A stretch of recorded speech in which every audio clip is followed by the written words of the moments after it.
Hi guys, let's talk about My Fault. It's a series on Prime Videos, and the Spanish name or title for it is Culpa Mía or Culpa Mía. Pardon me. I'm an African woman, so pardon me. So now let's talk about the forbidden love evolving between Noah and Nick. Their relationship challenges the societal norms and the family boundaries. I don't know of other country or other continent, but when you come to Africa here, the society is against such relationships. They don't accept it. It is not acceptable. But that doesn't mean it doesn't happen. It happens. I have witnessed such situation before. I was young, but I couldn't talk about it. Even though they weren't caught red-handed by me, I was able to put one or two things together to know that no, these people are doing something, yeah. But I couldn't talk about it. I kept it to myself. Funny enough. So I don't know of other places, but I couldn't tell anyone. I kept it to myself because questions will be asked. Who told you? How did you get to know? So, you know Africa and how things happen. So honestly, watching the series took my mind back to whatever that I noticed growing up. Yeah, it took my mind back, but I couldn't talk about it. So just in my head, that's it. So let's talk about the trauma and healing of Noah. Okay, with Noah's journey underscores the enduring impact of past traumas and the path toward healing and empowerment. You realize that Noah's parents had a difficult relationship. It was full of abuse and disrespect and pain and all that. So the mother herself is also traumatized. The father was violent, so the house was always in a mess, and it caused her a lot of fear and panic growing up. So she's easily triggered. You realize that Noah has a scar around her waist.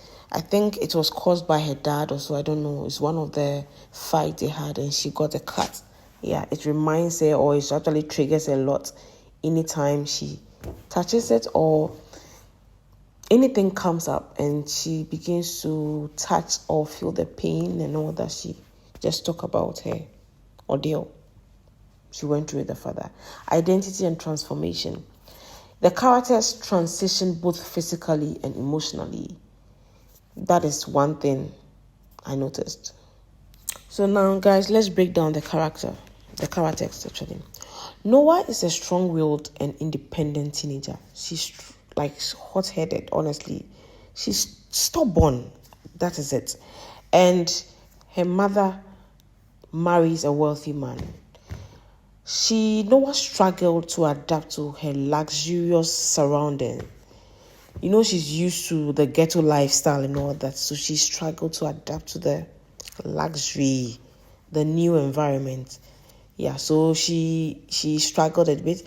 Initially, she clashes with her stepbrother Nick a lot. And as the story unfolds, you realize that Noah confronts her traumatic past. That is the past between the dad and the mother, the drama and all that. Yeah, including reappearance of abusive father. At a point, the father appeared again to cause her pain or to remind her of what's happened in the past. The father actually kidnapped her. It took the help of Nick and his dad and some few friends to rescue her. So his father came back to actually cause or traumatize her once again, the abusive father. His name is Jonas. And everyone presumed he was dead. He died in the prison. Little did they know that the man escaped and came back to just cause another fear or drama or emotional torture once again. So you realize that her journey of resilience, self-recovery, and navigating through complex emotions. Yeah, pardon me. Actually, self-discovery. Yeah, self-discovery and navigating complex emotions. My point of view here is that I felt the mother neglected her daughter. Her mother was actually focused on the new lifestyle, the luxury. The mother's aim was to just make Nick's father, her new husband, happy. She wasn't really paying attention to her daughter, so they couldn't bond. They couldn't actually mend the broken relationship that they had, because where they were previously, they didn't have any bond because they were all trying to survive. So there was no bond. They didn't have the mother and daughter bond because we were all surviving in the ghetto or wherever they were. The mother was hustling and all that. So when they relocated to her stepdad's place, a new environment, the mother didn't focus on the daughter. She didn't pay attention. She was more focused on making her new husband happy or enjoying herself. That is what I noticed. Enjoying herself and all that. I felt she could have done better as a mother to Noah. Yeah. Looking at where they came from in their past and the trauma that both have been through, I expected more from her. To me, I felt she just left her to adapt to the new environment how she can, because anytime she approaches her, it's either they end up fighting on all that. So she could have done better as a mother. Let's talk about Nick. Nick, Noah's new stepbrother. This gentleman, the character is portrayed as a rebellious figure involved in illegal street racing, underground fighting, and all that. Beneath his tough exterior lies and troubled past, and a yearning for genuine connection. I think the genuine connection he had was Noah's. Yeah, that's the relationship, the genuine one. Yeah, I didn't see any vibe with he and his grandfather. It's like they were trying to just do a transition for him to take over the company. That is what I noticed. They were more concerned about their dealings and society and their prestige and the name and all that and the brand. That's what they were thinking. They didn't think about Noah's personality, what he's going through. Yeah, they didn't think about that. So you realize that his evolving relationship with Noah transited from animosity to a deep, forbidden, romance, challenging relationship. Yeah. The characters actually confronted their inner demons and societal expectations. Yes, society didn't expect them to be in a relationship. Society didn't expect them to be together. Yeah, that's all in a nutshell. Because it's forbidden, it's not appropriate. Yeah, it shouldn't be. But let's talk about Rafaela. That's Nick's mother. She seeks to start life on a new page that is fresh through her marriage with a new boyfriend or whatever. I don't know if they were legally married or so, but she left the husband to be with another man. And her decision was driven by the desire for stability and happiness. That is what she was lacking in the marriage she had with Nick's father. That is William. Yeah. Her character embodies complexities of maternal love, personal ambition. Yeah, I get it. She, despite the disrespect she got from her son Nick, she still showed him some love. She still checked up on him. She still tried so many ways to have a conversation for her son to hear her side of the story, because the story was one-sided.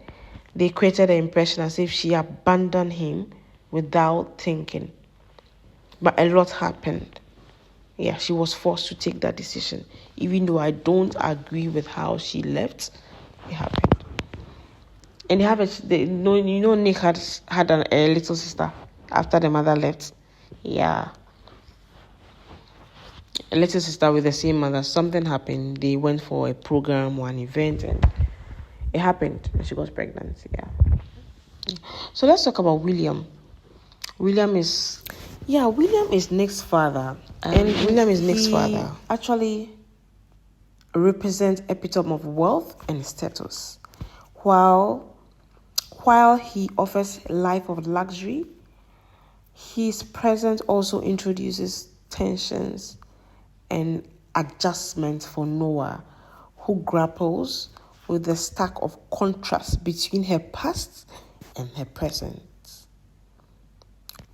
circumstances. Yeah, I get Noah. Yeah, so she struggled. I realized they didn't really have a relationship. Let's talk about Jonas. Jonas is an estranged and abusive father. That is Noah's father, the late, her father, who was, He re-emerges as a central antagonistic and the fragile equilibrium of Noah's new life. Yeah, he just came to disrupt the girl's new life. I don't know what the daughter has done to him, but I don't know. His actions driven by vengeance and control. Yeah. He was a nonchalant father. He wasn't considerate at all. And he didn't even have any bond with the family. He cared about himself. He was, let's use this word, he was useless. Yeah. And unapologetic about it. Yeah. It's funny, but that's the hard truth. He was useless and unapologetic about it. And we have fathers like that out there. They are shameless. They see no reason why they should treat their family or children well. So when the children end up confiding or getting close or getting genuine relationship with someone or friendship, then it turns out to be something else. Yeah, in a nutshell, I enjoyed it. I enjoy my fault. It was interesting. Well, it's 18 years and above. Oh God, everything that went on there. A lot happened. Noah did a lot. Noah and Nick did a lot. Everywhere. Then it was intense. Oh my goodness. They did a lot. Yeah. They did a lot, guys. Just wrapping up. I'll be right back. See you soon. We have another topic to discuss. So, bye. Just.